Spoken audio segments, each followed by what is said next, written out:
Lots of shopping centers in this area. We're talking about just a little bit, but not, very close to AT&T Stadium, Globe Life Park, around the roads of Six Flags Drive and that general vicinity. So again, you know, if anybody that lives in this area, tell them to stay off the roads. Yeah, clearly. Center Street is right there. They just passed Center Street on road to Six Flags.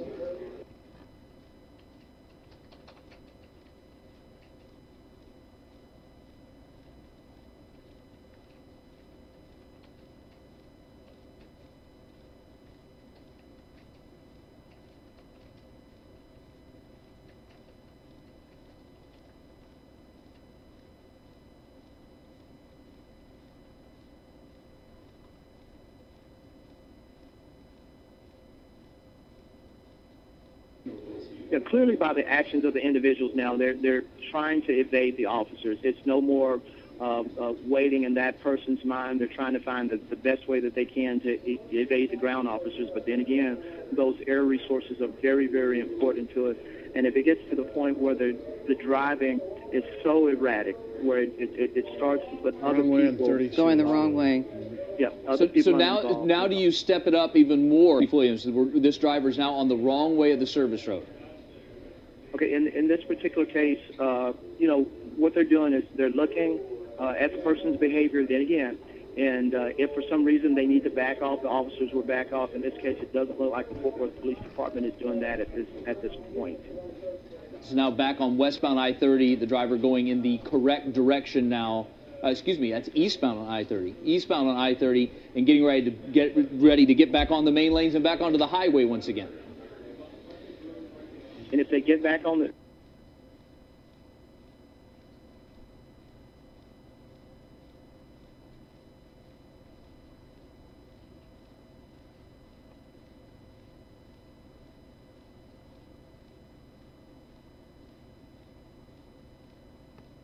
this freeway, then again, a safer environment. The commanders back in the command post that are monitoring the chase, they've got a lot of decisions to make as to when we terminate this chase, if we decide to terminate this chase.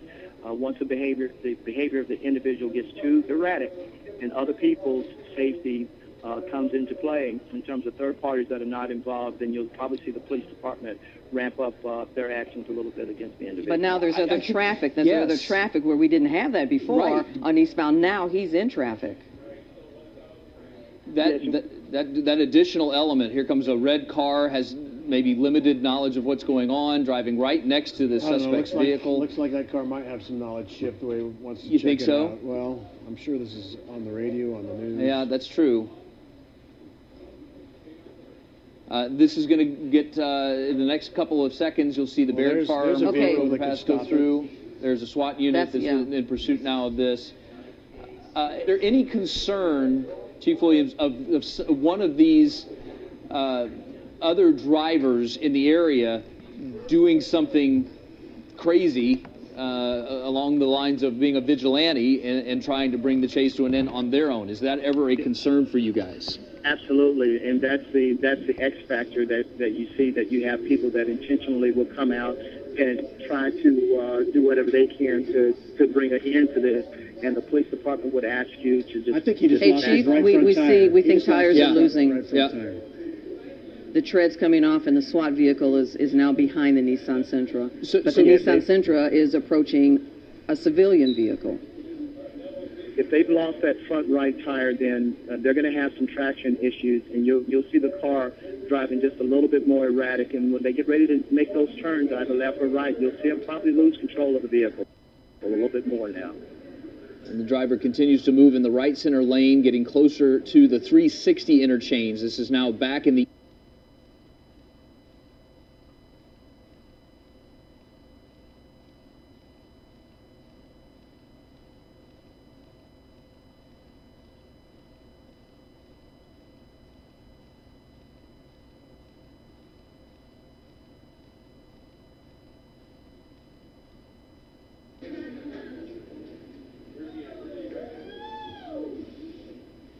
Here's the takedown. Chief Williams, as you're watching this, anything look like it's outside the protocols that we would normally see when something like this of this nature comes to an end? No, it's not. As a matter of fact, if you notice, there was a change in terms of the equipment that was used. You saw more Suburbans coming into play in this particular scenario, and fewer squad cars. That was all part of the whole tactical process. They had that tactical team negotiator talking to the individual while they were rallying their tactical resources to get to this chase, and then again the commanders and their command posts of the decision makers knew exactly at what point they were going to try to stop this. If the individual's behavior changed to where it got erratic, then the tactical resources come in and they try to bring a quick end to this. I think we see happen. Once he went off road, Yep. and started getting in the neighborhoods and busting through parking lots and going on sidewalks, that changed the thinking. That became our game changer that we were talking about.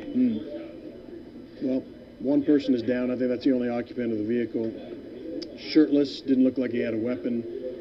Tried to climb out the back seat and make a run for it and didn't get going. That wasn't going to get too far in this case. No. And you know what was odd? He was covered in soot or something. Did you notice that? Mm-hmm. Or I don't know what, but I want to go back and... Or maybe tattoos, I don't know. Yeah, I want to go back and look at that again once we get this wrapped up. A lot of debris on the main lanes that will have to be addressed here. Obviously, getting this vehicle out of the main lanes and then wrapping up this chase will take a while. So again, you know of a loved one that takes I-30 in the eastbound direction on a daily basis. I strongly encourage you to go down to I-20 for the rest of this hour. It's just now past 4 o'clock. We're going to watch the chase. We got it re-racked. We're going to watch the chase again. How it ended. And what's funny is that no damage, right? Big SWAT vehicle, heavily armored. It clips it and ends it. Go ahead, Chief. In the freeway, the area in which that is occurred will be shut down for just a little bit until you can bring in your accident investigators, because it's still a police-related accident, even though it's legal intervention. Well, we'll call it an incident more so than an accident, because it's something that we force in this particular case. And so we'll bring those guys in, let them do their job, and they'll get the freeway and the roadways cleared as quickly as possible.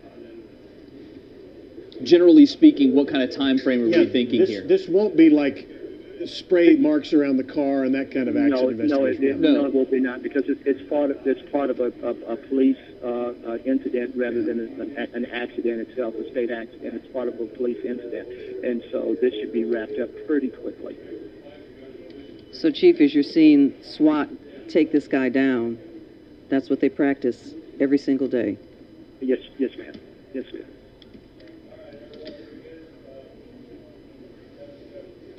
Well, this started in Fort Worth, and it's now... It's just past 4 o'clock. A little bit past 4 o'clock, yeah. Hours, started, right? yeah. Wow, yeah. Chief Williams, thank you for your expertise. We really appreciate you. Added a lot of information to our coverage. Thank you. It's no problem, Stephen Clarice. You have a good evening. You too. Great work, Chief. Thank you very much. We're going to give you more information, who this person is, why police were chasing him to begin with, coming up on Fox 4 News at 5, and also on our Facebook page and Twitter, Fox 4 News. Chip, thank you. You bet. Clarice, we'll see you on Fox 4 News at 5.